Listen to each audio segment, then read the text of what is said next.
Olá, gente, tudo bem? Estamos aqui mais uma vez para gravar o Arquipapo. Eu sou a Renata, eu tô aqui com o Kazu. Olá. E com o Gabriel. Presente. E hoje a gente vai falar de São Francisco. Vamos lá. Feliz, teus olhos brilham de manhã. Feliz, a tarde voa para o mar. A gente escolheu, nesse episódio, falar de São Francisco. A gente tem alguns episódios falando de cidades, né? São Francisco é uma cidade muito bacana. Como todas as cidades, a gente não consegue falar tudo que tem de arquitetura para visitar. A gente separou também algumas referências que a gente gosta mais, que a gente conhece, que achamos interessante, que agregar mais valor para o podcast. Quem tiver outras visitas que foi em outros lugares, mande pra gente, é sempre legal compartilhar. A gente escolhe aquilo que a gente tá afim de falar, né? Basicamente, é isso. Que a gente gosta. Às vezes umas coisas que a gente não gosta, a gente escolhe também pra poder falar também. mal. E o que tem curiosidade também, né? Porque nem todas têm informações suficientes, né? Agora, Caso, fale por que a gente escolheu a ensolarada cidade da Califórnia pra falar hoje. Não é tão ensolarada, na verdade. E aí que eu já ia questionar você, ensolarada, né? A Califórnia tem essa fama, mas São Francisco tá mais pra Curitiba do que pra... Porra. Pra Natal, né? São Francisco, cara, eu estive lá no verão e, tipo assim, passei frio pra caralho lá. Pois é, a gente teve na primavera agora, né? E passamos muito frio. Tive que comprar casaco. É impressionante.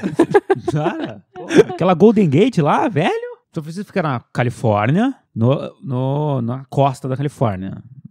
Nos Estados Unidos, né? Estados Unidos, Califórnia. Costa Oeste. Costa Oeste, isso. Então, no Pacífico, né? O sol se põe no mar, que é uma coisa muito louca, né? A gente tá acostumado a ver ele nascer no mar. Depende, né? Mas lá se põe. É uma baía? A cidade, ela é uma das cidades, talvez a principal cidade da Baía de São Francisco, né? Que tem Oakland também. Tem todas as cidades do Vale do Silício, que é famosa pelas companhias de tecnologia, todas ficam na Baía de São Francisco também. E São Francisco fica logo na entrada da Baía, que é onde tem a Golden Gate. E é uma cidade bastante histórica, tem muitas coisas interessantes lá. A Califórnia inteira sofre muito com terremotos, né? Então, lá em São Francisco, eles tiveram uns 2 terremotos no começo do século, que foi muito traumatizante para a cidade, quase destruiu a cidade inteira, né? Então, as poucas construções remanescentes daquela época são muito preservadas e o pessoal viraram pontos turísticos, né? Outra coisa que eu acho importante falar é que é uma cidade compacta, então é fácil você se locomover, porém, a topografia não ajuda. Zarenta. Pois é. Apesar das distâncias não serem tão longas, é muita ladeira, é muita subida e descida, muita colina, então preparem as pernas. Não, é tipo Ouro Preto, assim, só que, tipo, as ruas são todas ortogonais, assim, o cara que desenhou a cidade tava cagando pra topografia, passava reto, assim, na montanha. Então é bem inclinado mesmo, assim, tipo, tem ruas que os carros são obrigados a estacionar perpendicularmente, né? Pra não ter... Pra não ter perigo. O freio de mão, caso falhe, é isso? Exatamente, pra sair abaixo. Uma ladeira, assim. Uma coisa muito icônica da cidade são os bondinhos, né? Aqueles bondinhos elétricos que até hoje funcionam lá, os bondinhos de 100 anos funcionam, é bacana de ver como é que eles funcionam, como é que eles fazem a volta, tá, legal. É bem legal. Mas assim, como expectativa assim de experiência de cidade, assim, o que pontos positivos realmente é pela malha ser compacta, então você consegue fazer tudo o que você precisa com curtas distâncias. O sistema de transporte coletivo ele é bem eficiente, então é fácil pegar ônibus, extremamente fácil de saber as linhas, os horários, sempre pontual, então pontos para a cidade quanto ao planejamento. Tem trem também, metrô, não é? Tem metrô, mas uma linha não é tanto assim, pouco, né? É pouco, mas a gente andou bastante de ônibus lá, é super tranquilo. E o metrô, ele vai para as outras cidades também ali da Bahia, sabe? É uma coisa integrada. Tem áreas de requalificação urbana que são muito legais também, que, por exemplo, a área do Fisherman's Wharf, né? Uhum. Que é uma área do antigo porto deles, lá, cais, né? Que é uma área que em toda a cidade é bem feia, né? E lá eles tem várias docas lá que foram revitalizadas.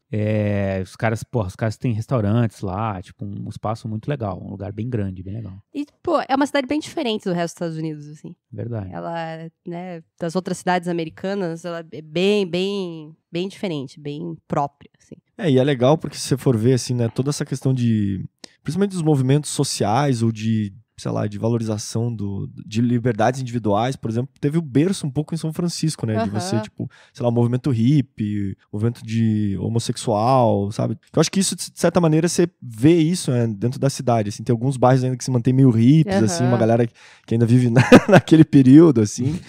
Mas parece que é uma cidade muito, muito aberta, assim, sabe? Nesse sentido, assim. É bem internacional, né? Tem a maior, acho que, se não me engano, é a maior Chinatown, né? Fora da China. Fora da China.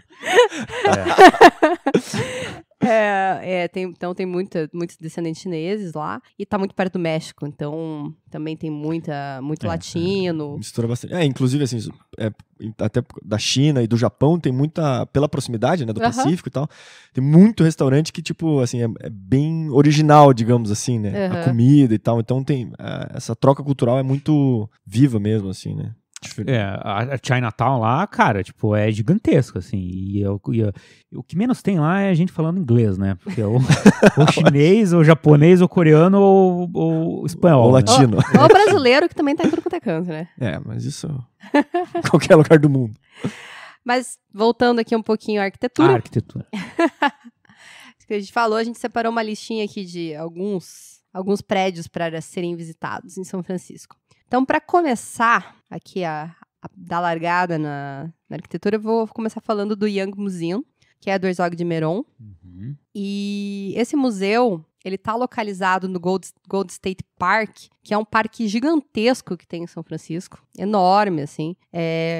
Eu não cheguei a comparar, mas eu acho que é da proporção do Central Park. Acho que é o segundo maior parque urbano lá, só perde pro Central Park, um negócio assim. É bem grande, e dentro da área do parque tem várias coisas, tem estádio, tem outro museu que a gente vai conversar daqui a pouco, tem porrada de coisa lá, a área, vegetação, atividades, tem muita coisa, assim. E esse parque, ele é bem apropriado, as pessoas da cidade usam muito esse parque, e o museu, o The Young Museum, na verdade, ele é o museu mais antigo de São Francisco.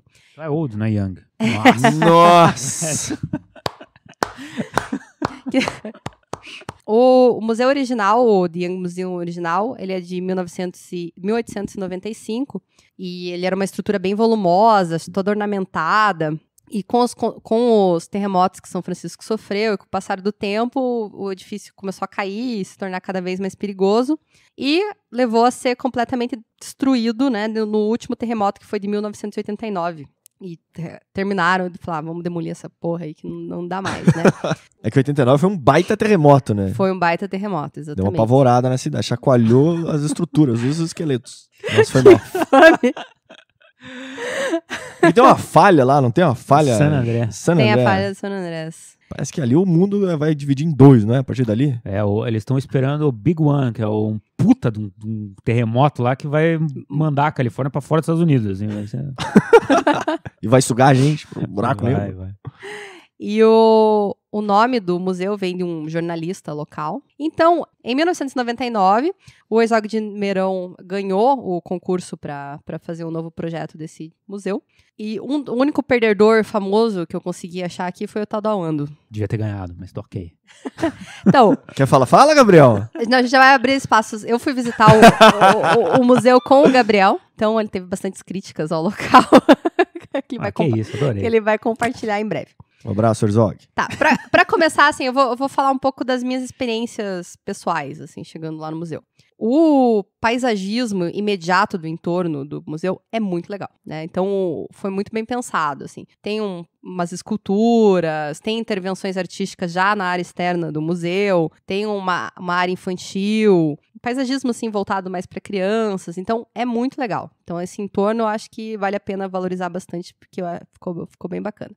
O museu em si, ele é um pouco difícil de entender, assim, quando você olha, assim, pra plástica dele da fachada lateral, que é por onde a gente entrou, né? Tô tentando entender até agora. Então, ele é quase como um prisma com vários rasgos, meio de revesgueio, não. Angulares. Obrigada. Tem vários rasgos angulares dentro do prédio que se abrem para penetração de luz, para dar para a volumetria ficar mais interessante. E no sentido do corte, isso acontece também, né? Então, também tem várias várias angulações de rampa. Ele é uma estrutura de aço, revestida por chapas de aço cortem perfuradas. E essa perfuração foi feita tentando simular sabe quando você olha a copa de árvore pela luz, assim? Tipo, então era essa a ideia deles. Tá. E o uso desse revestimento, na verdade, foi também para ele ficando verde com o tempo, né? E ficando mais acolhido pela natureza do entorno do parque. Mimetizando, assim. Exatamente. Ele é bem impressionante, né? Na frente do museu, uma área grande, até o outro museu que a gente vai falar daqui a pouco, é uma área enorme. E essa praça que está na frente do museu, ela é mais baixa. Né? A topografia dela é menor. Então, ele tem bastante espaço de admiração. Então, dá para você perceber bastante a volumetria dele e tal. E ele é bem gigante, né? Ele é bem grande. Enorme, assim. Ele é bem grande. Uma das coisas que são bem impressionantes são, de um lado, de quem da frente do museu olha o edifício. Para quem da rua olha. Para quem da rua olha. Do lado esquerdo dele, na verdade, tem um puta de um balanço, um troço gigantesco, que é a área do café. Mas é um puta de um balanço mesmo, né? Uma treliça metálica grande com esse revestimento. Então, uma das coisas que impressionam bastante. Quando você entra no museu para entrar nele mesmo, uma das entradas, eu acho que se não me engano ele tem 4 entradas, mas a entrada principal, ela tem um vazio com pedras. E você entra, de fato, depois no átrio do museu. Então, essa sensação que a gente tem de halls de entrada, né, de áreas de entrada, ela é dada no ambiente externo, né, essa perspectiva mais monumental de museus, assim, geralmente, você tem nessa área externa, que é o vazio. E depois, quando você entra, de fato, na bilheteria, ali ela é um pouco mais, não tímida, né, porque o troço é grande, mas é mais introspectiva. Mas é como você vai entrando aos poucos dentro do museu, assim, né? Você tá no espaço interno, daí ele comprime, daí ele abre para um pátio, daí depois volta a comprimir, é um pouco isso, assim, né? Esse jogo de volume, luz e sombra, volume, rasgos, é bem, bem interessante. Eu acho que também é característico da arquitetura deles, assim. Então, muitos materiais naturais. E uso legal do material, né? Madeira, dentro tem muita madeira, sobe pela parede, piso, pedra, né? Eles usam pedra nessa entrada, então é pedra, aço, madeira, o vidro, toda essa combinação são materiais muito interessantes. Agora, outras impressões pessoais.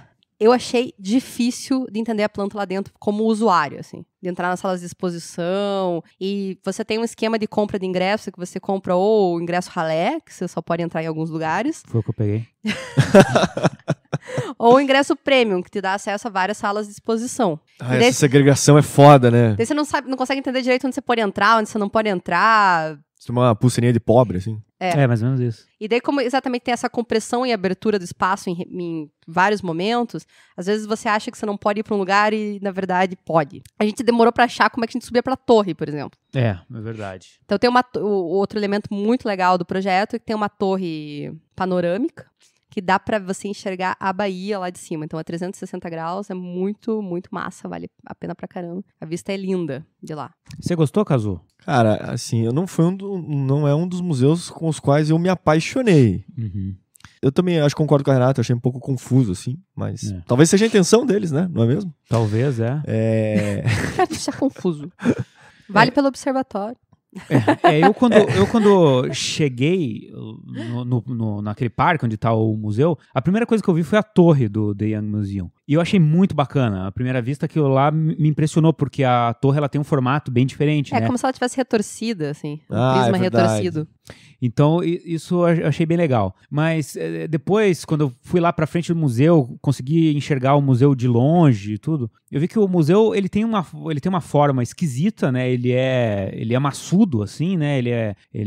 Porque ele é colado no chão, não tem nenhuma soltura, assim, e ele é muito longo, né? O Herzog de Meuron, o escritório sempre foi conhecido por as experiências que fazem com os materiais, né, e tudo. Então, lá eles tiveram essa experiência com a chapa perfurada, né? Tem momentos que eles colocam uma certa textura na chapa, outros momentos eles fazem ela perfurada, né? Então, que nem a Renata falou, para lembrar a copa da árvore e tudo. Não sei se é também o trabalho mais inspirado dos suíços. Uma coisa interessante é que, dado a história, e basicamente todos os prédios de São Francisco têm essa preocupação agora, ele resiste pra caramba a terremoto. Olha então. Que beleza. Que bom. Ponto pra todo mundo.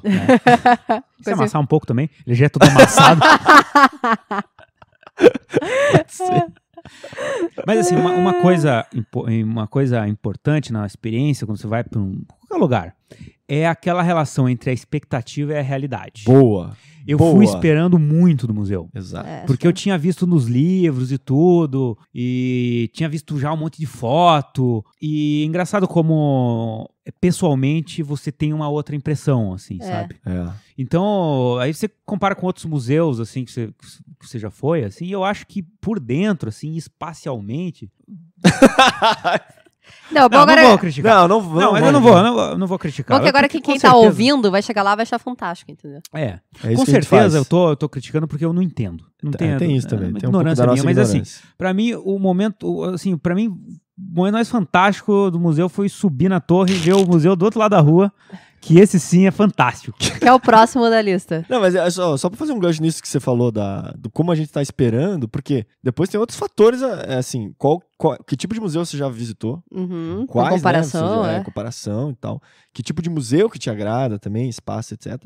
Tem essa questão de, dentro da própria viagem, quando que você tá visitando, né? Também. Às vezes é no começo da viagem, às vezes é no final, isso interfere. Depois, se você está com fome, por exemplo, quando você está indo visitar... Isso é bem importante. Então, assim, são vários fatores que vão, né? Você tava com fome? Não. Você lembrou? Eu tava com frio esse dia, eu lembro bastante. Assim, são vários fatores que vão, né, se somando para você ter uma opinião sobre o determinado espaço, assim, então... É verdade. Mas, assim, é uma linguagem de arquitetura que não também, assim, não tem aqui no Brasil, assim, sabe? Esse tipo de arquitetura, assim. Então, eu acho difícil... Eu não gosto de criticar, assim, nem nada, porque, com certeza, eu acho que a arquitetura bacana é aquela que mexe com você, com o teu sentimento. Você chega lá, sabe? Emociona lá, você, né? E essa arquitetura, talvez por eu não entender, ou talvez por eu não estar acostumado, entender. Também não queria entender, também achei feio lá. Gabriel, não precisa explicar. Vamos botar um veredito. Você não gostou. A Renata também não gostou. E você também não gostou. Carimbo, não gostei. Não, mas é que eu acho que não gostei é forte. Não gostei é forte. Eu não gostei. A gente vai falar depois daquele Vou fazer o seguinte, Bota, aquele eu não gostei mesmo. Não. Mas esse... Não, por quê? Só porque é feio? Não, é o seguinte. Mas assim, não comprei a ideia. Entendeu? Não é que eu não gostei, não comprei a ideia do museu ali. Não, acho que o efeito não entendeu é melhor, né? Eu não entendi. Mas é que o efeito da comparação também A culpa é minha. A culpa não é tua, a culpa sou eu. Mas o problema é falar, porque agora eu resolvi falar do California Academy of Sciences, e a gente foi primeiro lá. Não, mas aí vocês vacilaram. Então. Mas é que ele abria antes. Mas não dá. Aí fodeu. E daí, esse é fantástico, maravilhoso. Divertido. Você quer lamber o chão e abraçar as paredes. E ele... daí o outro... Acho que esse é o problema. Aí fodeu. Não posso brincar com nada aqui? Não pode nem encostar na pintura? Daí... essa pintura de 2000 anos.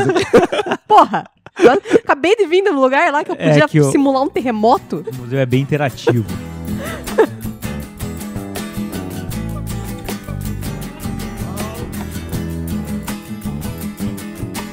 Então vamos, já que a gente citou tanto, né? Mas traduzindo a Academia de Ciências da Califórnia, né? Que é o projeto do Renzo Piano, nosso querido Renzo. E basicamente, na verdade, ele é um museu de história natural, né? E ciência, assim, né? Então ele, fica na frente do projeto do Herzog. E eu acho que ele tem essa questão de tanto desenvolvimento de pesquisas científicas, né? Em relação aos animais, em relação a terremotos, coisas astronômicas também, e também essa experimentação para o público, que eu acho que é isso que também é muito interessante, assim, eles querem que os visitantes participem, entendam, se sintam parte também das exposições, né? Então, assim, tanto que daí a diversidade de espaços que eles têm lá é gigantesca, né? Porque tem aquário, tem viveiro, tem floresta, planetário, então os caras vão criando microclimas diversos, assim, né? Dinossauros, aquelas coisas todas maravilhosas que a gente sempre quer ver. Mas assim, contando um pouco da história da academia, a academia é fundada em 1853 e durante os anos ali da década do século XX, ela foi evoluindo e foi ampliando meio que com puxadinhos, assim, né? Organicamente, vamos precisar aumentar os espaços e tal. E aí, em 1989, que rola o terremoto também, né? Que a Renata falou em São Francisco, grande parte dos edifícios também acabam Porra, mas não sobrou pedra sobre pedra, hein? Porra! Só sobrou pedra sobre pedra. Então eles juntaram essas pedras. Não, mas o que aconteceu? Se você for reparar, sobrou algumas fachadas Então, jônicas, sei lá, dóricas, não sei. Então sobraram algumas coisas da fachada histórica, né? Era ali mesmo o museu. Era ali, então eles mantiveram no mesmo local, na mesma implantação, né? O outro é a mesma coisa, né? O The Young Museum também tem uns resquícios lá do Nossa, museu. mas esse eu não sei como é que foi, mas o The Young Museum, eu vi que tiveram, tipo, tantas audiências públicas pra chegar à conclusão com a população, qual que ia ser a área, o que ia fazer, não sei o que. O pessoal aprovar tudo. Puta participação popular, né? A democracia é uma merda, né? mas isso, assim, acabaram sobrando, se eu não me engano, acho que eram 3 edifícios, ou parte de 3 edifícios que tinham ali. E daí eles, tanto que o Renzo daí conseguiu manter parte deles e tal, por isso que você olha e fala assim, nossa, mas por que tem uma coisa meio renascentista aqui? Tipo isso. Brotando do lado, né? Eu imaginei que era por causa disso, que ele não tinha feito aquilo. O cara é italiano, às vezes tá ali querendo cultivar as raízes. Mas ele mantém exatamente a mesma implantação e a mesma orientação que tava o edifício, né? Foi também parte de um concurso. Ali, depois que destruíram tudo, eles resolveram, vamos convidar. Eles convidaram, se eu não me engano, 35 escritórios de arquitetura para mostrar suas propostas. Daí eles selecionaram 6 e depois restaram 3. Desses 3, eu também não só sei o Renzo que estava lá, mas eles chamaram para conversar. E aí o que o pessoal da academia comenta que é o seguinte, que os 2 primeiros que apresentaram, eles estavam ali vendendo a ideia deles. Olha, a gente vai fazer um museu desse jeito, vai, né, mostrando todo o potencial que eles tinham. Você não sabe quem são esses caras? Pois não sei. Tá. Mas para explicar como que eles iam desenvolver o projeto e também expor a qualidade que eles tinham como arquitetos e como escritórios, né, renomados e grandes, porque provavelmente eram grandes escritórios do mundo. E o que eles comentam que é o seguinte, que o Renzo Piano foi o terceiro. E o Renzo, na época, já era um Pritzker, enfim, né, internacionalmente reconhecido e tal. E o que eles acharam mais interessante foi que ele sentou com o pessoal da academia e, em vez de explicar o projeto e dizer como que ele ia fazer um projeto, como ele era bom, ele simplesmente foi lá e perguntou quais eram os sonhos e os desejos que eles tinham para esse novo museu. Olha que humildão. Né? Mas assim, eles não foram lá já com um estudo preliminar, eles foram só com a cara e com a coragem. Então, assim. eu acho que já tinham um estudo preliminar, mas aí nessa entrevista que eles iam refinar tudo como que poderia ser. Acho que no começo eles mostram como potencial que eles têm de escritório, entendeu? De conceito que eles podem trazer e tal. E aí eles falam que o Renzo ali ficou, se não me engano, tipo umas 2 horas ali, basicamente ouvindo o cliente. Que dica pra vida nossa é essa? Então, essa acho que é a dica pra vida mesmo. Porque é isso, assim, lógico que a gente quer mostrar, e com qualquer cliente a gente quer mostrar nosso valor, mas as pessoas querem falar o problema delas, né? Querem ser ouvidas. Elas querem ser ouvidas, querem contar os sonhos, os desejos e tal. E eu acho que isso que foi o diferencial que conseguiu fazer com que ele ganhasse o projeto. Bom, o que acontece? Ali já tinha uma porrada de bicho que foi sempre sendo... empalhado lá. Empalhado, capturado, sei lá. Tá. Então, quando eles resolveram iniciar as obras lá, tinham basicamente 5.000 animais. Então, a estrutura toda teve que ser transferida, ou seja, todos os animais tiveram que ser transferidos para um novo edifício. Tipo Arca de Noé, assim? Tipo Arca de Noé. Renata tá um fire. Nossa, demais. Mas, né, pegar todos esses bichos e transferir para um local seguro. Macho, uma fêmea. Exatamente isso. Deixaram com o Noé lá uns 5 anos, então se reproduziram, enfim. Fizeram várias coisas. Mas quando voltaram, não cabia mais, né? Diz que os dinossauros perderam a barca, né? Por isso que eles não existem hoje. Nossa. Enfim, esses animais tiveram que ficar nesse edifício por 5 anos até que eles fizessem toda a reconstrução do novo edifício. Uma coisa que ficou bem diferente do espaço antigo é que o Renzo propõe toda essa integração que tem com o parque, né, que hoje ele deixa super transparente e tal, que era uma coisa que não existia antes. Que a Renata falou que tem uma praça que é rebaixada e tal, então essa praça, na verdade, faz a separação entre os 2 edifícios, né, do The Young. É bem visível, mas é bem longe um do outro. Mas até o da torre lá do The Young é a melhor vista, o mais legal é porque dá a melhor vista pro museu do Renzo Piano. É a melhor obra que tem naquele museu a vista pro Renzo Piano. É a maior gentileza que eles fizeram. Mas enfim, basicamente então o museu ali ele procura se integrar o máximo possível com a parte do parque, né? E ele é um projeto super sustentável em todos os sentidos. Então tem lá o LEED Platinum lá de sustentabilidade. Né? Então vamos lá, os conceitos de iluminação natural, de ventilação natural, de iluminação, de uso de água de chuva, energia renovável, etc, etc. O que chama bastante atenção, que é muito característico, né? Que é aquela questão do telhado verde. Então é uma cobertura ondulada e daí toda coberta com gramíneas tipo da região. Terra do Teletubbies, assim. Total Tipo Terra do Teletubbies, exatamente. E é isso, ele usa, por exemplo, as plantas nativas da região, etc., que também tem conta-pontos no LEED lá. E isso tudo ajuda na redução interna, né, da temperatura e de controle e tal. É muito legal que ele tem aquelas janelinhas redondas que ficam mais Terra dos Teletubbies com os hobbits ainda. E essas janelinhas, elas têm um sistema para controlar também a temperatura interna, né? É que não tem ar-condicionado lá dentro. Então, tipo, os caras abrem as comportas ali pra ventilar, fecham no inverno. E tudo meio automatizado, na verdade, né? Tudo super automatizado. E ali dá pra você subir no telhado verde, não dá pra você pisar na grama, mas tem um lugarzinho ali que dá pra você subir e ver de perto ali como é que é. E no dia que a gente foi, até tinha uma funcionária ali do museu que tava com um protótipo do telhado verde que tinha sido usado ali. Um cortezinho, né? Então até dá pra gente colocar no blog lá.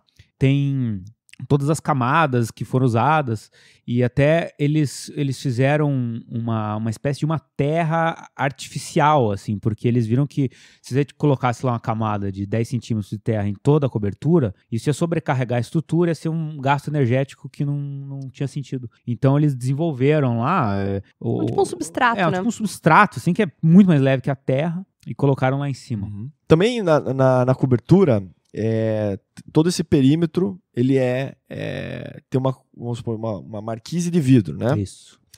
E o que é legal é o seguinte, que ali ele fez isso, ele explica ali, porque você tem uma proteção, né, da chuva, etc., mas você permite toda a entrada de iluminação natural naquela parte da entrada e todo o perímetro do museu. E outra questão é que toda essa cobertura ela possui células fotovoltaicas. Então ele faz toda a captação de energia solar ali para ser utilizada no museu. O que é interessante, durante a construção, não foram instaladas todas as todo o potencial de células fotovoltaicas, por causa do custo, etc. e tal. Mas, enfim, já foi deixado ali previsto para fazer essa instalação depois, conforme for passando os anos, o museu conseguir fundos e daí botar mais painéis. O que é essa ideia? Conforme a tecnologia for evoluindo também da captação de energia solar, que o edifício possa ser 100% dele mesmo, né? Dele mesmo, o do sol, etc. Autossuficiente, exato. Cara, eu não vi nenhuma célula fotovoltaica. É na marquise mesmo, porque na marquise eu vi que ela... Eu achei que era uma serigrafia, sabe? Aquelas gravuras que tem no vidro. Aquilo dizem que é aquilo lá que faz a captação. É aquela serigrafia lá.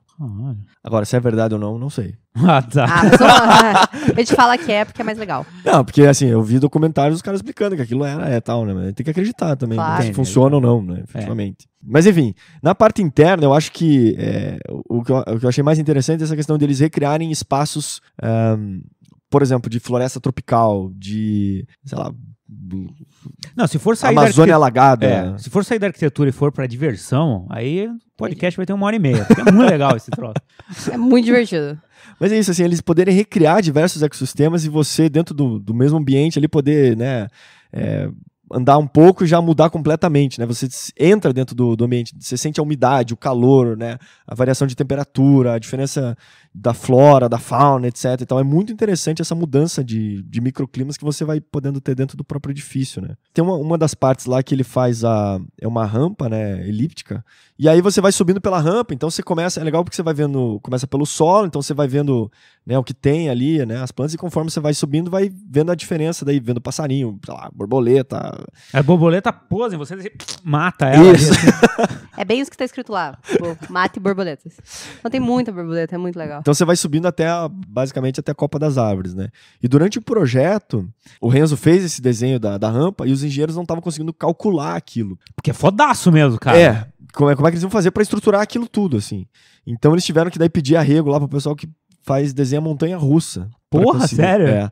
Porque é um desenho, né, se você pensar relativamente... Faz sentido, né, parecido com uma montanha-russa, então eles tiveram que fazer essa adaptação, assim, de projeto e tal, para conseguir fazer executar aquela se forma você pensar complexa. que embaixo desse ecossistema, na verdade, tá a água, e de fato no subsolo, você vê os peixes lá, por um puta vidro. Então, onde que tá amarrado essa porra toda, né? Exato.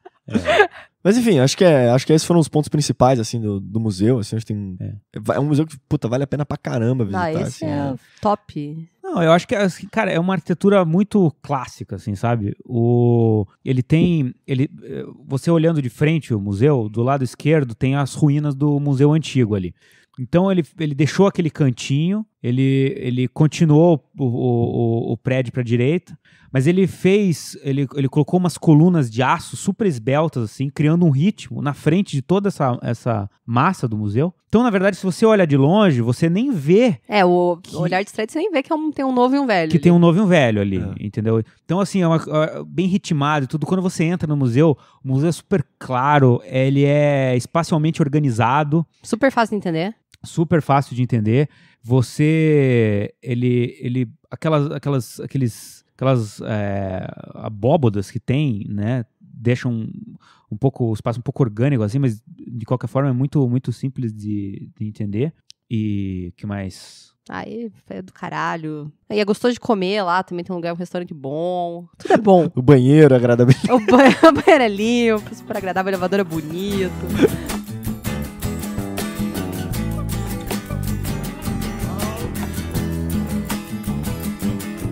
Lá em São Francisco tem um museu de arte moderna também. Que é o Museu de Arte Moderna de São Francisco. Porra! E assim, são duas obras em um. Por quê? Em uma. Porque tem o edifício do Mário Botta, o museu que o Mário Botta fez em 1995. E em 2016 foi inaugurada a ampliação feita pelo aquele escritório norueguês Snohetta. Sei. Não sei se é, porque tem com um aquele símbolo O, aqui que é, não, um Fi, eu não sei como é que é isso. Fi? É, uma letra grega, Fi. É o O com um risquinho no meio? É, acho que é um Fi isso, né? Não sei. Confio em você.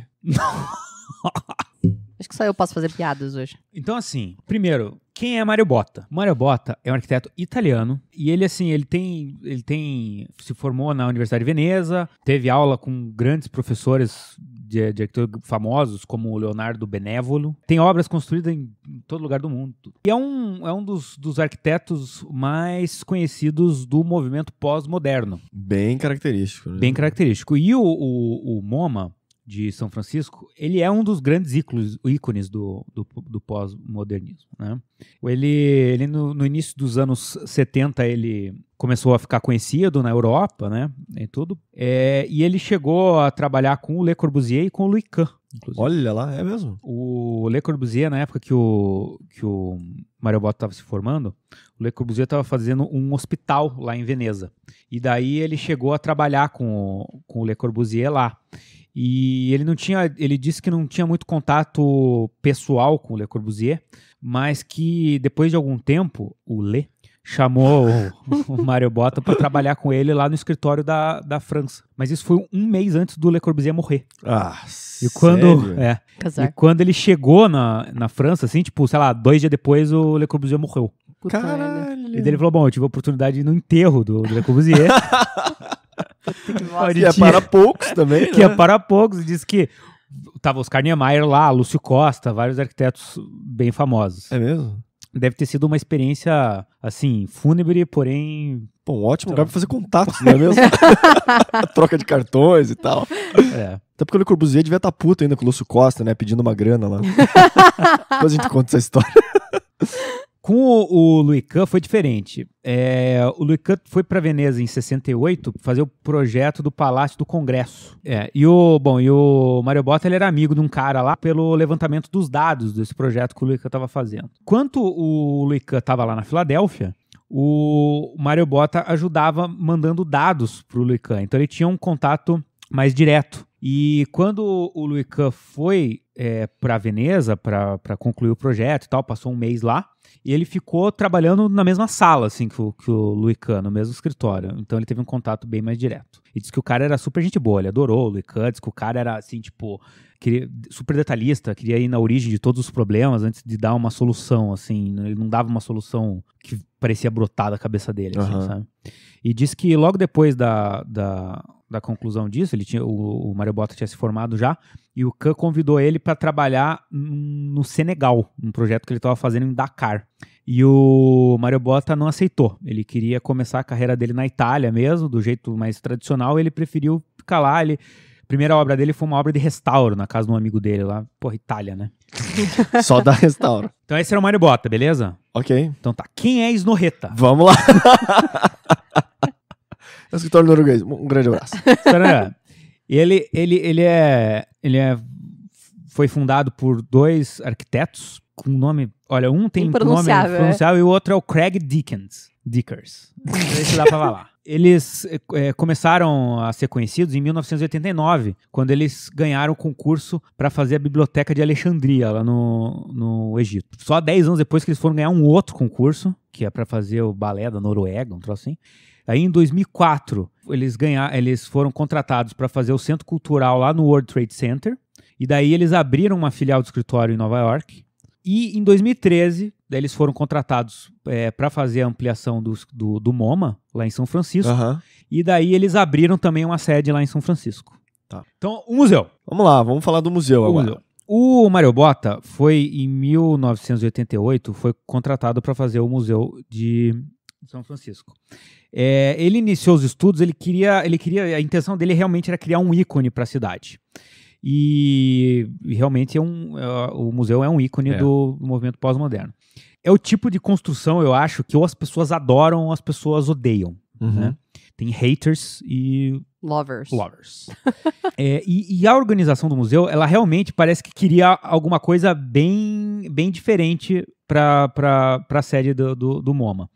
Eles consideraram a contratação de alguns arquitetos bem famosos. Então, Mário Bottas, por exemplo, venceu nomes como Frank Gehry, Tadao Ando e Charles Moore. Na época, o Mário Bottas já estava famosão na Europa lá. Bom, as principais características da arquitetura do Mário Bottas estão impressas lá no redondos. Não, assim, formas geométricas. Listras. Fachada de tijolinho, né? E essa pegada mais historicista do movimento pós-moderno lá, que, né, pega um pouco do vernacular, esse negócio do tijolinho. Né? Então, o bairro onde tá o MoMA, ele era um bairro que na época, no final da década de 80, ele tava meio esquecidão ali, sabe? Uhum. E o MoMA, ele foi a primeira construção mais, assim, que causou o começo do investimento ali naquele bairro. Algum tempo depois que abriu o MoMA, do outro lado da rua, abriu um puta de um parque lá, que é o Yerba Buena Gardens, que hoje até tem um centro cultural lá. Super bonito o paisagismo dele, na verdade. Super bacana. E sabe por que é o Yerba Buena? Era o nome de São Francisco quando o São Francisco ainda era do México. Ah, é? Uhum. Porra! Porque tem muita coisa lá que tá escrito Yerba Buena. Então... Tem mesmo. Buena! Então, o prédio, ele é um grande volume de tijolo à vista, escalonadinho, assim. E o que chama mais atenção no prédio é um grande ósculo, uma abertura zenital, né? Que é um cilindro branco e preto, assim, que chama bastante atenção do lado de fora do prédio. Essa abertura zenital dá bem no átrio central do prédio, né? Ah, tá. E é desse átrio que todos os ambientes ali se desenvolvem. Então tem uma escada monumental que sobe para os outros andares, onde vai ter as salas de exposição. E no térreo dali se desenvolve o café, a biblioteca, o auditório. Então esse átrio central, que é iluminado e tudo, ele faz o papel da Piazza Italiana. Em 2013, o museu foi fechado para uma puta de uma intervenção que foi feita lá, que dobrou a capacidade do museu, mudou a área, dobrou a área do museu. Que daí é onde entram os nossos amigos nórdicos do Snorreta. O escritório foi escolhido por um comitê do museu e também lideranças municipais de São Francisco. E também, sim, no meio de uma lista de grandes arquitetos. Então vamos ver os derrotados aqui. Você quer lembrar dos derrotados, é isso? Tadao Ando não tá na lista, mas teve o Diller Scofidio e Prazer mórbido. E o Foster também. Perdeu. Nossa, chupa Foster? Chupa Foster. Essa nova construção, ela fica atrás do prédio e tem 7 andares.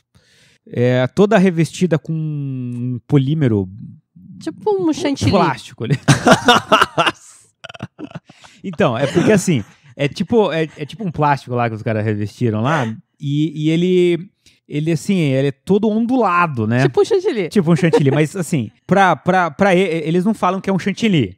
Eles falam que aquela textura reflete as montanhas no horizonte da cidade e o clima marítimo da Baía de São Francisco. Bullshit. Pra quem faz confeitaria, sabe quando você faz aquele efeito assim que você vai indo Pra chantilly quem camada? faz confeitaria.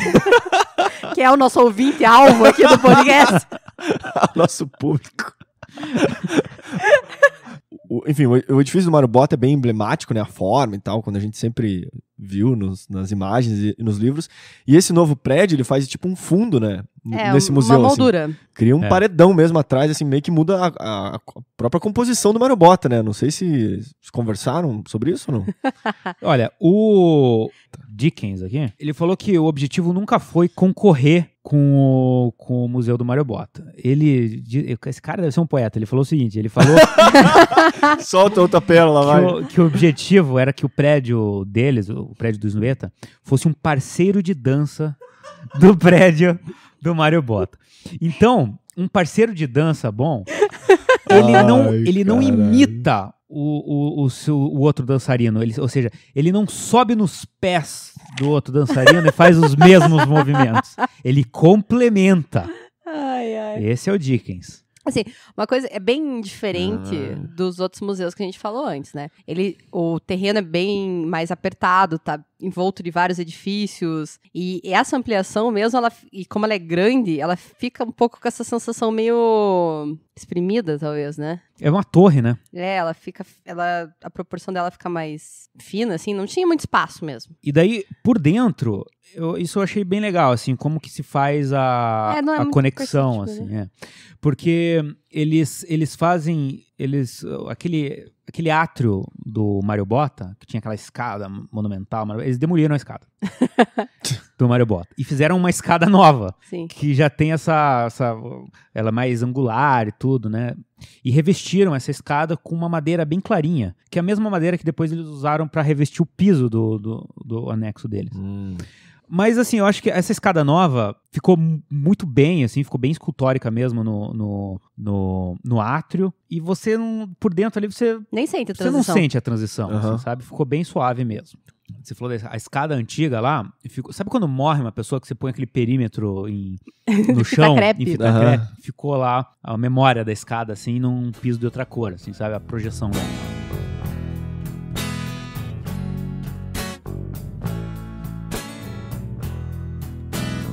Perto dali, exatamente, mas é um outro edifício que a gente separou, que é o Museu Judaico de Arte Contemporânea. Mas só museu hoje, hein? Pois é, né? Só deu museu. É uma cidade da cultura mesmo. Olha que bonito, você vê? Mas é um museu que tem essa ideia de promover a cultura judaica em todos os sentidos, na questão de divulgação das artes, da música, de teatro, de dança, etc. E é um museu que surge em 1984, e em 89 eles começam a ter essa ideia de que eles precisam criar um espaço para expandir, para melhorar essa divulgação da arte e da cultura judaica. E principalmente nessa questão mais contemporânea, né? Então também como parte da revitalização dessa área da Erba Buena ali de São Francisco, esse museu também vem com essa ideia de conseguir trazer mais movimento para essa região, né? Contrataram então o Daniel Libeskind, que é um arquiteto polonês e que hoje é naturalizado, né, judeu, né? E hoje é naturalizado americano, e que é muito famoso por ter feito museus judaicos pelo mundo, né? Verdade. Então, na verdade, o que ele ficou mais famoso foi quando ele ganhou o concurso pro Museu Judaico de Berlim, em 1989. E aí o detalhe interessante é que quantos anos você acha que ele tinha? 50? Não, 40. 43 anos.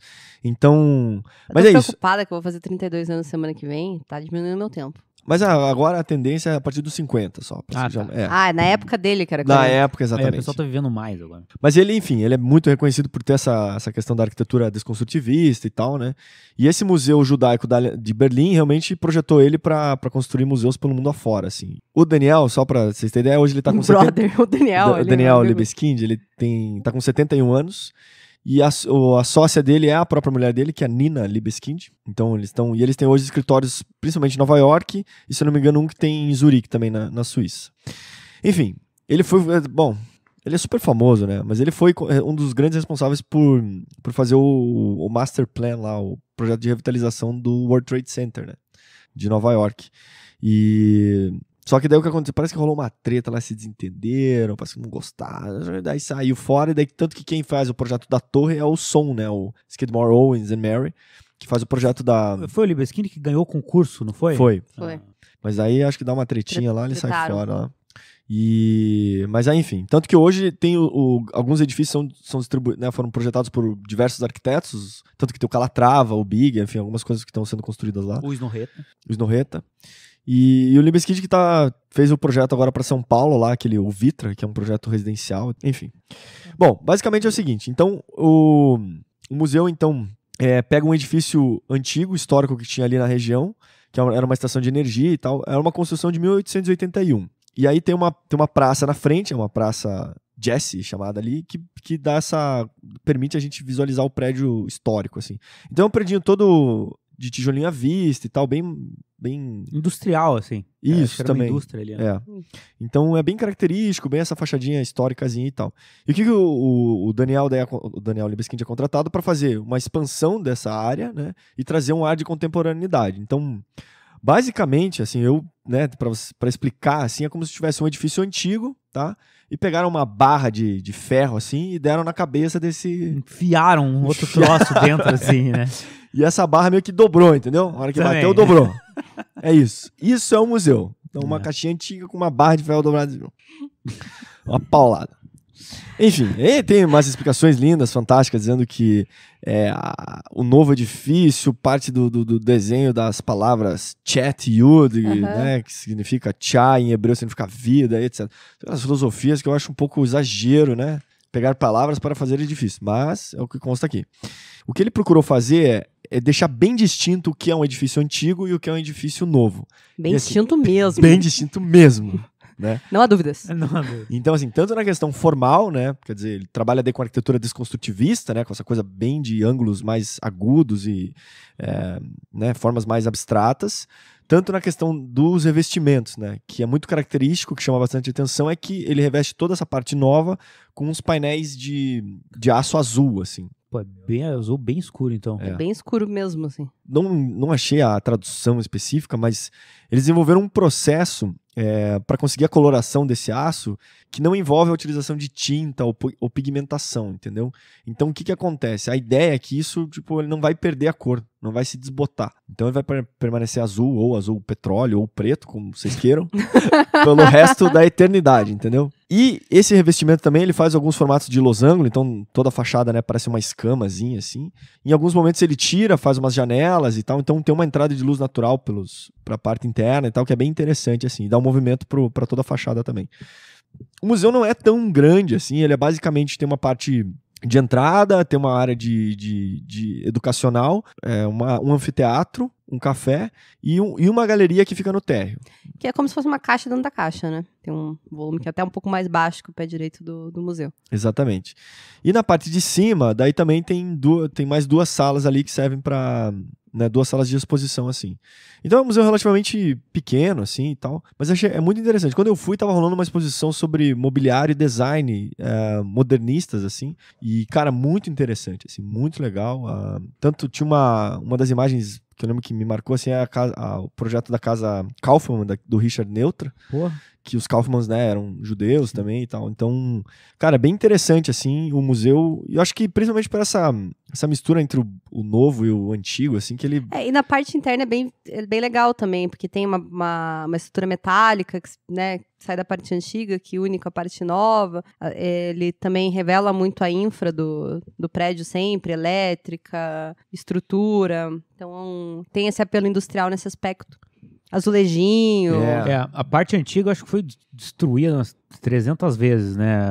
Acho que era uma indústria lá, terremoto, fogo, os caras se fuderam várias vezes. E daí nessa parte antiga eles fizeram um estudo por fotografias e tudo, como é que era por dentro essa fábrica. Então lá eles revestiram de novo com azulejo igual como era antigamente, da mesma cor, um begezinho, assim, pra ficar de lembrança do que era a fábrica. É legal que também essa paginação de losangos que ele faz na fachada também repete alguns elementos pra dentro, assim, tem uma correspondência bem legal. Eu vou terminar com uma frase que ele diz aqui, tá no site dele, ele diz o seguinte: nós acreditamos que boas arquiteturas vêm junto com ótimos clientes. Entretanto, a arquitetura é uma arte pública e nós temos essa responsabilidade não só com o cliente, mas também com a comunidade e com a cidade onde estamos construindo.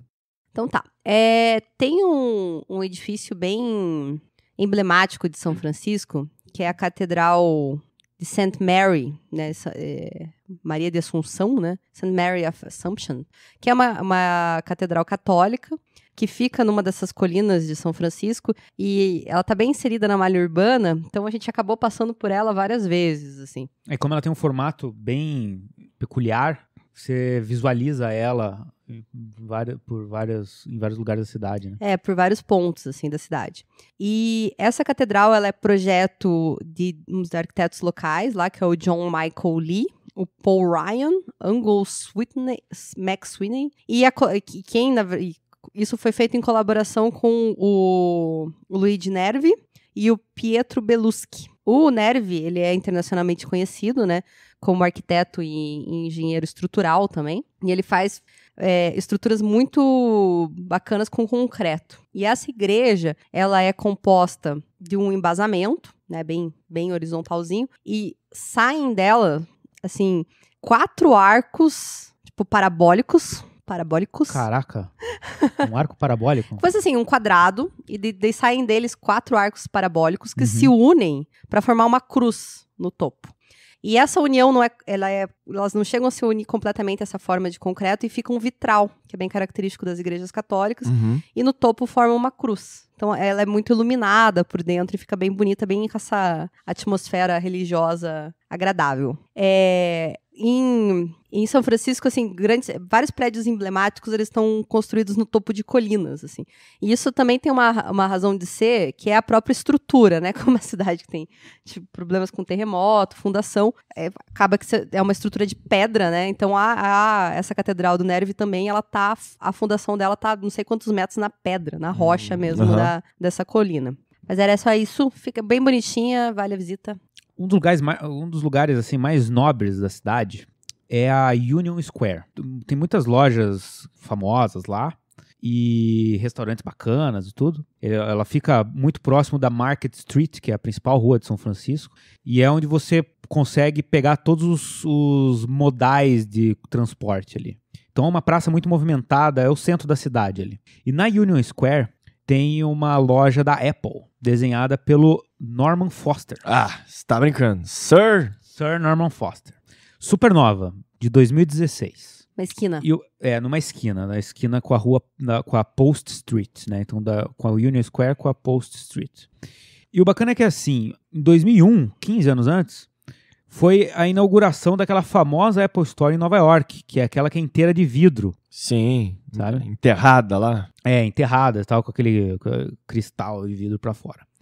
E essa loja de São Francisco, ela é a primeira de uma série de lojas. Então, essa loja de São Francisco, ela foi a loja conceito que está servindo de modelo para a nova identidade visual da Apple em todas as lojas do mundo.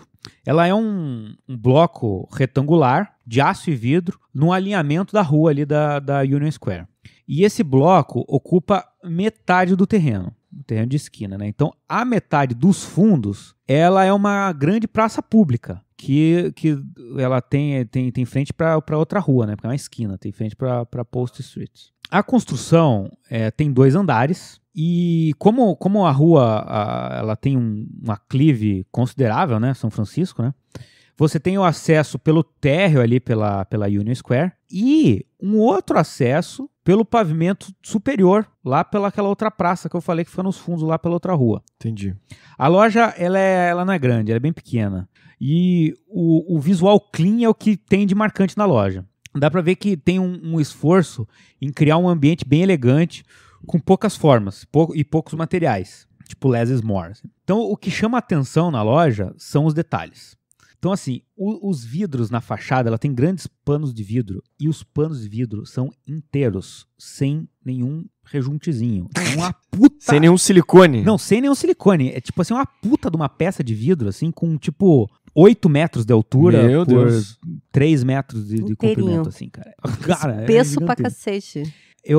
Você chega na loja assim, ela é super simples assim. Ela tem é retangular, tem uma escada de cada lado. Essas escadas elas são de vidro, piso de vidro, tudo, né? Remontando aquela antiga loja da Apple. E o parapeito é de vidro também. E é uma peça só, do térreo até o andar de cima, assim.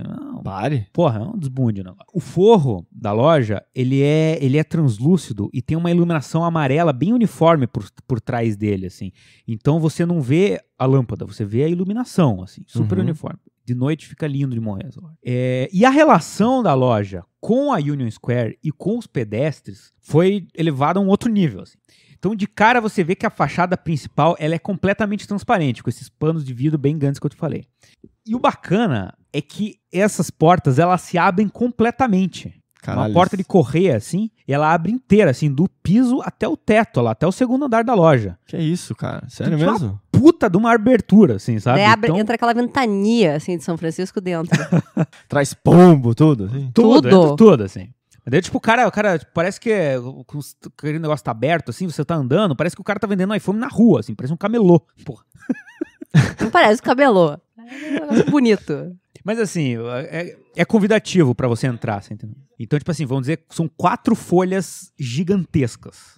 Então, as duas do meio correm. Tá. Então, assim, fica super convidativo pra você Que entrar, legal. assim, você tá andando na rua, na praça, ali, você, um iPhone. Você nem né? Aí vai lá percebe e- que tá sendo induzido ao erro. Porra, quando você vê, você já comprou lá, iPhone, $3 mil, a gente gasta, porra. Acontece. Essa Apple Store, ela substituiu uma loja da Levi's que tinha lá no local. Essa loja da Levi's, ela tinha um formato triangular e ela tinha uma fonte de bronze bem bacana, feita por uma artista local lá, que morreu em 2013, a Ruth Azawa. E nos primeiros estudos do Foster, ele desconsiderou completamente a fonte. Foda-se, fonte. Foda-se a fonte. Então, isso gerou um certo desconforto com a comunidade local lá, que curtia pra caralho a tal da fonte. Então, foi feita uma revisão do projeto e a fonte foi colocada no mesmo lugar onde ela já estava antes, que é na rua lateral ali. Na pracinha, né? Então, é na rua lateral, com contato direto com os pedestres ali, inclusive ela espirra água em cima de você, naquele frio lá, uma desgraça essa fonte. E ela ficou bem legal, na verdade, nessa praça dos fundos aí, porque ela ficou um local de destaque, assim, bem privilegiado. E a fonte realmente, ela se contrasta muito com o visual clean da loja, porque ela é toda rococó, assim, sabe? Toda trabalhadinha, assim, com pequenas esculturas, assim, em torno dela, esculturas que refletem a cidade de São Francisco, assim, é muito legal. Tudo isso não foi suficiente para impressionar um tal de Tim Kolbe, que foi um dos profissionais que ajudou a conceituar a primeira loja da Apple lá atrás, lá em 2001. Ele disse que o design das lojas da Apple não tá evoluindo tão rápido quanto deveriam. Falou mal do projeto. Foda-se ele, né? O Foster tá fazendo uma cacetada de Apple Store pelo mundo inteiro, em Istambul, em Londres fez uma, e tá fazendo também o Campus 2 da Apple em Cupertino, que é aquele disco voador, né? Uhum. Cara, mas é impressionante a Porta. as Mas sabe que é um portas. negócio que é legal? A paginação toda bate. A paginação do revestimento da fachada, com o piso, com a da iluminação. Tipo, o desenho interno e externo é muito bem pensado.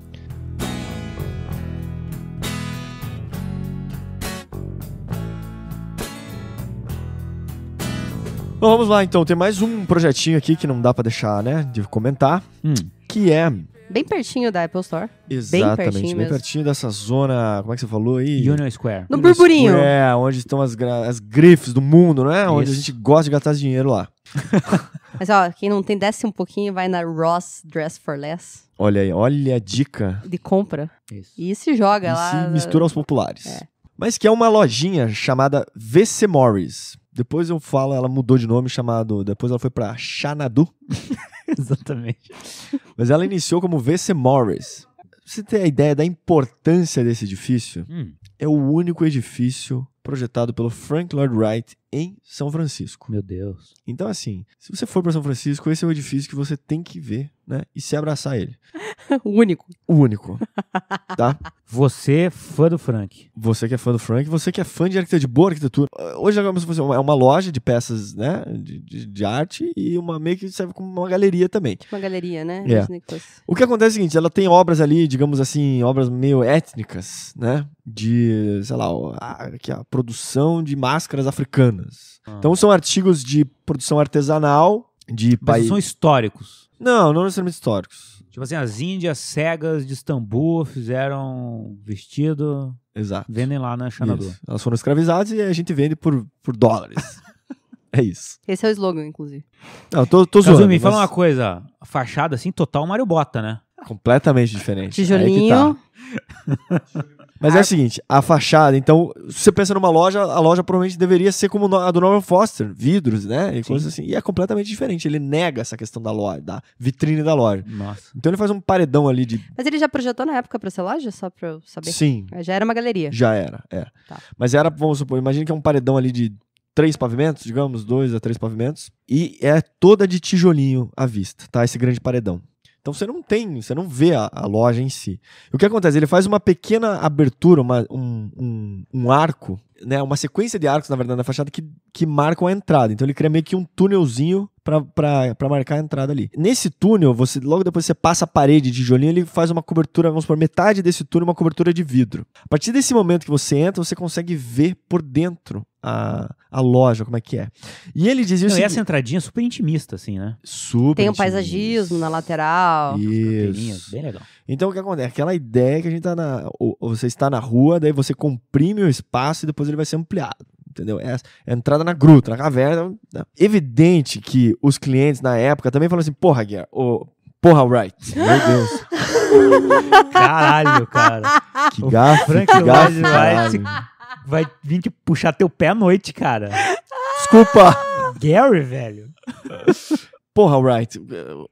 Porra, a gente tá fazendo uma loja. Como assim que a gente não vai ter umas fachadas de vidro e tal? Cadê a vitrine, vovô? E aí ele fala assim, olha, a questão aqui não é ter a vitrine. Não é divulgar os itens pra rua. Não é isso que a gente tem que fazer.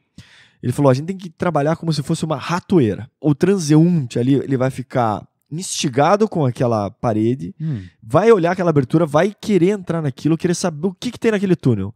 E uma vez que ele entrar ali, ele vai ser sugado pra dentro do edifício. Daí ele não sai mais, né? Nunca mais sai, entendeu? Mas ele falou assim, que daí ali estaria um funcionário pronto para atendê-lo, entendeu? Essa que é a captura que ele imaginou que poderia funcionar. Se você observar a fachada bem de pertinho, você vai reparar que... Eu observei. Observou? Bem de pertinho. Que o Frank Lloyd Wright usa um artifício, porque lembra que ele é um cara que adora a linha horizontal, correto? Então, se você reparar que os rejuntes horizontais, eles são bem marcados, e os verticais, eles são basicamente alinhados com o próprio tijolo. Isso é um artifício que ele faz também na Hobby House. Mas na Hobby House ele pintou, né? Na Hobby House ele pintou. Aí não. ele tá meio... Foi só uma diferença de espessura do rejunte, parece. Ah. Então... Não tá tão visível lá, né? Não, eu não reparei, mas se você olhar de longe, você vê que as linhas horizontais são mais marcadas. São bem mais marcadas, né? Então é isso, porque apesar do paredão ser grande, assim, de dar essa impressão mais vertical, as linhas horizontais são bem marcadas, então ele consegue dar essa característica que ele tanto gosta. Na verdade, a fachada, ela parece simples, assim, mas ela é cheia de detalhezinhos. Que o tijolo ele faz, né, encontros diferentes, promove uma iluminação lateral na própria fachada. Solta alguns volumes do tijolo pra ter uma iluminaçãozinha embutida. Ele faz aquele detalhezinho dele lá, sei lá como é que chama aquilo. Um desenho? Sabe aquele desenho dele, assim, tem Sim. Um tchutchuco dele ali. Internamente é muito interessante porque são 2 pavimentos, ele tem um vazio no meio, assim, digamos assim, né? E nesse faz um perímetro, faz uma rampa que vai subindo, né? Uma rampa que sobe, olha que interessante. É uma rampa inédita? Em projeto não, mas em construção sim. Mas é uma rampa que realmente lembra muito a questão do Museu do Guggenheim. Então ela é uma rampa curva e tal, que vai te levando, sai ali do térreo, logo você entra na loja e leva pro segundo pavimento, assim, por um mezanino e tal. Né? Uma das discussões lá é quem que veio antes, quem que veio depois e tal, mas o que acontece é o seguinte, o projeto do Guggenheim, ele começa em 1943 e a V.C. Morris, ela é de 48. Provavelmente o Frank Lloyd já tinha desenvolvido o projeto do Guggenheim utilizando a questão da rampa e tal, como sendo um elemento de circulação, a promenade, etc e tal. Só que o projeto do Guggenheim demora para ser construído, né? Então a construção só começa em 56 e vai terminar em 59, que até inclusive o Frank Lloyd Wright já tinha morrido. Então E a loja, ela é de 48, mais ou menos. Então, assim... Foi o jeito que ele deu pra ver o negócio construído. Exato, usou a loja como protótipo, entendeu? Funciona, próximo. Dá pra... É executável. Dá pra fazer em escala industrial agora. Então é muito interessante a parte interna dessa questão de circular pela rampa, num espaço relativamente pequeno, assim, né? Mas ele vai fazendo, você vai subindo, vai tendo as perspectivas diferentes e tal, e vai... Tem um efeito muito interessante no interior do edifício. Uma questão assim que... Porque ela acaba tendo esses dois nomes, né? Então ela VC Morris, como começou. O que acontece? Em 1979, a Xanadu Gallery comprou o edifício. Eles quiseram fazer uma restauração o mais fiel possível, né? Tentando trazer os elementos que o Frank Lloyd Wright gostava, etc. e tal. E aí, tanto que eles chamam um arquiteto, que é o Aaron Green, que havia trabalhado com o Frank Lloyd Wright numa das Talesians lá, ou Taliesin, né? Até entrei no site do Aaron e tal, e realmente ele descreve um pouco isso lá, que o Aaron tinha trabalhado com o Frank Lloyd Wright, e na época ele até falou com o Frank, tô querendo abrir um escritório aí em São Francisco e tal, e o Frank Lloyd Wright acha uma ótima, porque daí ele teria um parceiro, digamos assim, em São Francisco, e pro Aaron também era legal porque ele estaria junto ainda com o Frank Lloyd Wright, mas abrindo já o seu próprio escritório, desenvolvendo sua própria arquitetura. O escritório dele até se manteve por alguns anos, acho que ele faleceu em 88, se eu não me engano e tal, mas o escritório até existe lá, Aaron Green. Existe ainda? Existe ainda. Legal. Tá bem tosquinho e tal, precisa de uma atualização o site deles, mas... Tá funcionando. Mas tá lá. Lá em São Francisco eles funcionam? Dizem. Mas assim, é interessante você poder ir ali, dá pra visitar, então tem esse detalhe, apesar de ser uma loja ali, eles sabem que tem muita gente que vai visitar só por ser do Frank Lloyd Wright e tal, então eles mantêm umas fotos e tal de como era antigamente, você tem uma caixinha que você pode contribuir ali espontaneamente, se você quiser ajudar ali. Quanto que você deixou lá, Cazu? Não deixei nada, né? Porra. Não, aí o que aconteceu? É um ambiente que você fica um pouco constrangido. Então a gente acabou comprando lá uns lenços, algumas coisas, as coisas mais baratas que tinham pra vender E o detalhe interessante é que talvez você não precisa ir pra lá. Como assim, Cazu? Tem um negócio chamado Google Street View. Dá pra entrar dentro! Dá pra entrar? Você pega o homenzinho lá do Street View, Põe lá dentro. põe lá dentro e dá pra você subir a rampa e tal, bem legal. Porra, fantástico.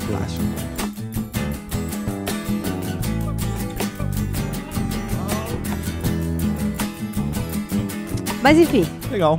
gente, foi isso que a gente separou de algumas obras de arquitetura pra visitar. Pô, São Francisco, além disso, tem trocentas outras coisas super bacanas. Tem o bairro de Castro pra você visitar. Vá na Golden Gate. Vá na Golden Gate, que é muito legal. Percorra a Golden Gate. Tem uma...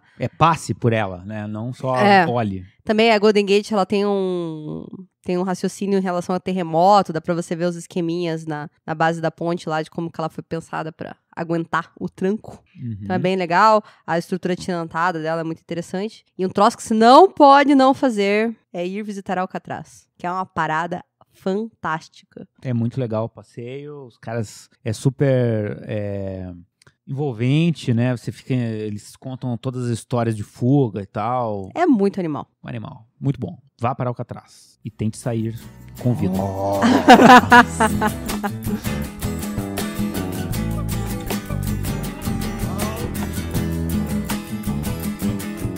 Então, gente, o episódio da Zarra de semana retrasada, ele foi o primeiro desde a nossa volta oficial, né? A gente fez um episódio de agradecimentos e para explicar, mas esse foi o primeiro oficial.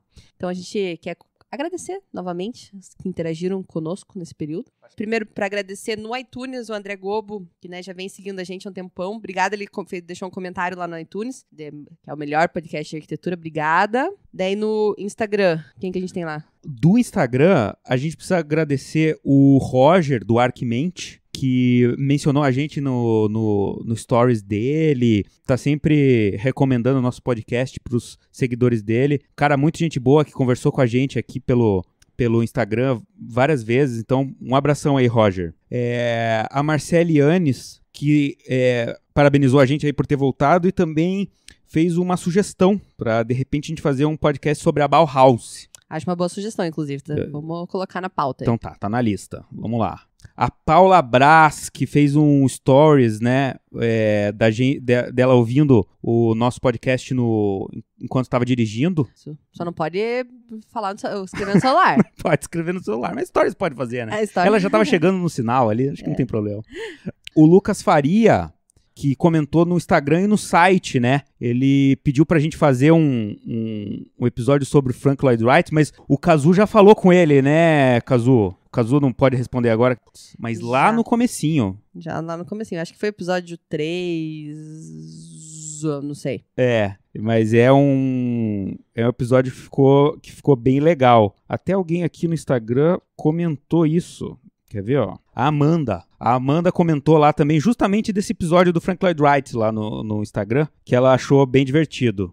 E ela também ela gosta quando a gente faz episódios sobre arquitetos, assim, sabe? Eu gosto também de fazer sobre arquitetos. A gente aprende mais, né? Dá uma estudadinha. Eu acho ver legal. o lado negro também. Sempre ver as curiosidades mórbidas de cada um, né? Que é sempre interessante. Sempre vai ter aqui sobre arquitetos. O Wesley Souza sugeriu a gente fazer um episódio sobre o Lelé. O Rafael Amaral sugeriu a gente fazer um episódio sobre arquitetura vernacular. Estamos anotando aqui, cara. Sugestões é sempre bom. É bom porque mesmo. Às vezes acaba a ideia, sabe? Acaba a criatividade. Eu também queria deixar um abraço pra Vanessa Ribeiro, que tá maratonando. Ela é uma ouvinte nova. Vanessa, continue com a gente. Pro Ian Patrick, pro Joseph Deodato, pro Diego Felipe, que a gente queria... Isso aí, abraço, galera. Abraço pra vocês, obrigada por estarem ouvindo e comentando lá. No Facebook também, a gente, também essa semana ou semana passada, a gente conseguiu ter uma boa colocação ali no iTunes, apesar de a gente estar um tempo parado. Verdade. Então, nós ficamos bem felizes com isso e a gente publicou o Léo Lopes e o Diego Lopes. Os dois deram parabéns pra gente lá por isso. E também quero deixar um abraço para Tatiana Barbosa, que comentou no blog, e ela comentou bastante coisa lá, e ela sugeriu também pra gente fazer sobre o filme O Arquiteto. Eu não vi ainda. Eu já ouvi falar desse filme aí. Será que é divertido? Será não que sei. dá pra gente fazer? Porque a gente tem o primeiro episódio lá dos primórdios do Arquipapo, que é sobre filmes, É sobre né? filmes. A gente viu bastante filme bom e bastante filme ruim, né? Então a gente tá com medo. Mas se rolar uma energia, a gente vê o filme também. Você já viu? É legal? Dá pra ver. Vale a pena. Mas obrigada pela sugestão e é isso aí. E como é que faz pra entrar em contato com o Arquipapo mesmo? Tem vários jeitos, né? Aqui a gente viu que o pessoal Ficou em todo... bem programa de calouros isso, né? Gabriel, como você pode entrar em contato com o Arquipapo? Você pode entrar pelo Instagram, pelo Facebook. Os dois, @Arquipapo. @Arquipapo sempre. Pelo nosso site, né? www.arquipapo.com.br. Ou pelo iTunes também é bom. Se você for lá, se dar uma avaliada lá, 5 estrelas pra gente, faz um comentário. E também tem o Twitter. Que a gente não sabe usar muito, mas não tá lá. sei, tá lá. Se alguém souber como usa, sei lá, me avisa. É isso aí. Falou, galera. Beijo. Até a próxima. Você é a paz da minha guerra, numa luta sem trégua, o calor do cobertor. Olá, gente, tudo bem? Estamos aqui mais um dia pra gravar o Arquipapo. Não vai. Não gosto.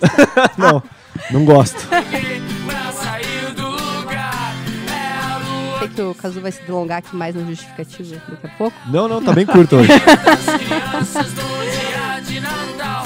É todo mundo saindo pra curtir umas férias.